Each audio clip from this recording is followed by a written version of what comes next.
ঢিল ছুড়লে সেটার প্রতি উত্তরে ইসরায়েলি বাহিনী নির্বিচারে গুলি করে,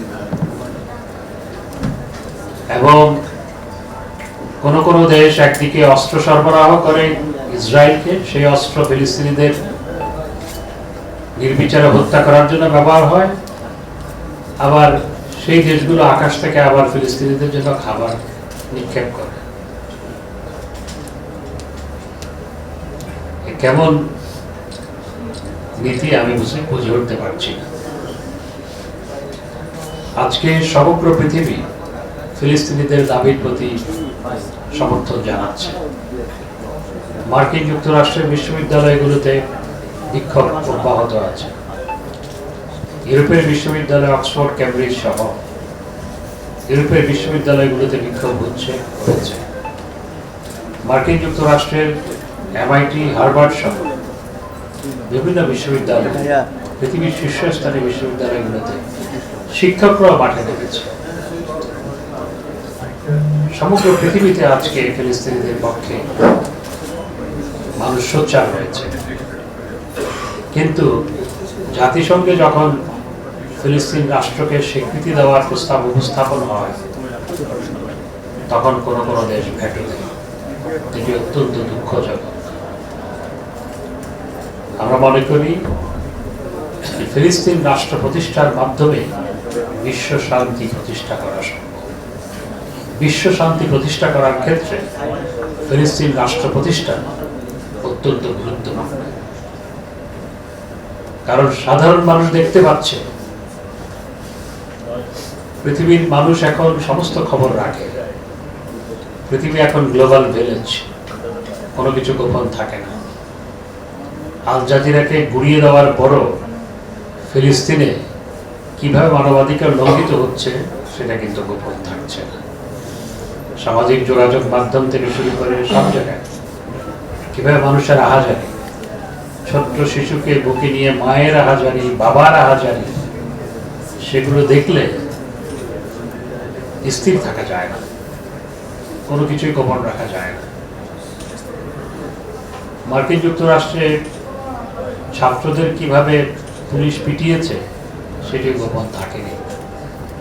ইউরোপে কিভাবে পুলিশ ছাত্রদের দমন করার জন্য অতিরিক্ত বল প্রয়োগ করেছে সেটিও গোপন থাকেনি, কোনো কিছুই গোপন থাকে না।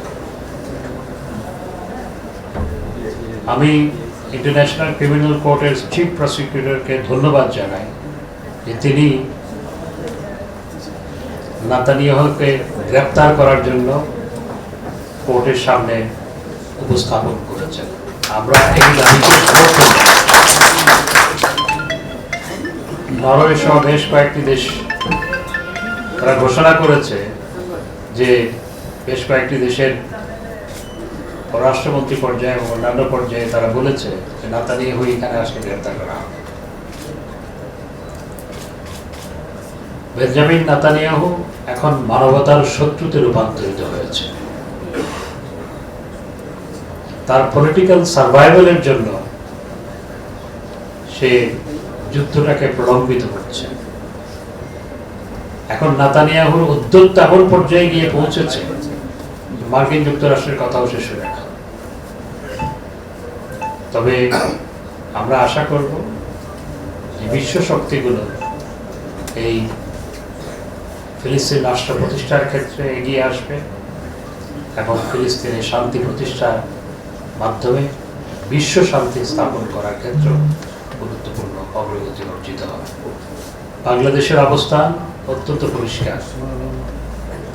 মাননীয় প্রধানমন্ত্রী বঙ্গবন্ধু কন্যা জননেত্রী শেখ হাসিনা তিনি ফিলিস্তিনিদের পক্ষে সবসময় সোচ্চার, দেশে এবং বিশ্ব পরিমণ্ডলে। এবং আমাদের দেশ ফিলিস্তিনিদের জন্য সাহায্য পাঠিয়েছে। মাননীয় প্রধানমন্ত্রী আবারও নির্দেশনা দিয়েছেন সাহায্য পাঠানোর জন্য। এবং ফিলিস্তিনিদের পক্ষে যে সাউথ আফ্রিকা মামলা করেছে ইন্টারন্যাশনাল ক্রিমিনাল কোর্টে, সেখানে বাংলাদেশও সেটির সাথে সমর্থন দিয়ে বাংলাদেশের পক্ষ থেকে বক্তব্য সেখানে উপস্থাপন করা হয়েছে। মাত্র গুটি কয়েক দেশ সেখানে সাউথ আফ্রিকার যে পিটিশন, সেই পিটিশনের পক্ষে বক্তব্য রেখেছে, বাংলাদেশ সেখানে রেখেছে, কারণ আমাদের অবস্থান অত্যন্ত পরিষ্কার। আর অন্যদিকে যারা ইসলামের জন্য মায়া কান্না করে, বিএনপি এবং জামাত, ফিলিস্তিনিদের পক্ষে একটি শব্দ আজ পর্যন্ত বলেনি। কারণ তারা নাকি, তাদেরকে কেউ নাকি কোলে করে ক্ষমতায় বসিয়ে দিবে, কারণ কেউ কেউ অসন্তুষ্ট হতে পারে, সেজন্য ফিলিস্তিনিদের পক্ষে একটি শব্দ বলে নাই। ওরা কিভাবে মানুষের দেশের স্বার্থ রক্ষা করবে, যেখানে মানুষের যে দাবি, বিশ্বময় মানুষের দাবি, যেটির পক্ষে সমগ্র পৃথিবী আজকে সোচ্চার, এমনকি মার্কিন যুক্তরাষ্ট্রও বলছে যে যেভাবে ফিলিস্তিনে ইসরায়েলি বাহিনী যেভাবে বর্বরতা চালাচ্ছে সেটি কখনো সমর্থনযোগ্য নয়, এটি মার্কিন যুক্তরাষ্ট্রও বলেছে। অথচ আমাদের বিএনপি জামাত কিছু বলে না, চুপ। খালি সরকার নামানোর জন্য মির্জা ফখরুল সাহেব সকালবেলা এক কথা, বিকেলবেলা এক কথা, মুখ দিয়ে কখনো ফিলিস্তিনিদের পক্ষে কোনো কথা বের হয় না। আর জামাতে ইসলাম, ওনারা নাকি যে ইসলাম প্রতিষ্ঠা করবে, আল্লাহর আইন প্রতিষ্ঠা করবে। আরে বেটারা, একটি শব্দ তোমরা আজ পর্যন্ত বলো নাই ফিলিস্তিনিদের পক্ষে। তোমরা কাপুরুষ, এবং তোমরা কোনো বক্তব্য না দিয়ে বিএনপি এবং জামাত ইসরায়েলের দোসরে রূপান্তরিত হয়েছে। আর বাইতুল মোকাররমে দেখবেন কোন কোন একজন পীর সাহেব মাঝে মধ্যে সমাবেশ করে, নির্বাচনের আগে বিরাট বিরাট সমাবেশ করেছে, একটি সমাবেশ ফিলিস্তিনিদের পক্ষে করেনি। ইসলামী দল, বিভিন্ন ইসলামী দল, তারা একটি বড় সমাবেশ কিংবা মিছিল এই ফিলিস্তিনিদের পক্ষে করে নাই। করেছে কে? করেছে ছাত্রলীগ, যুব মহিলা লীগ এবং আওয়ামী লীগের বিভিন্ন সহযোগী ভাতৃপ্রতিম সংগঠন ফিলিস্তিনিদের পক্ষে মিছিল করেছে ঢাকা শহরে, দেশের অন্যান্য জায়গায়। সরকার এবং আওয়ামী লীগ সমগ্র বিশ্বময় এবং বাংলাদেশে ফিলিস্তিনিদের পক্ষে সোচ্চার। তা আমি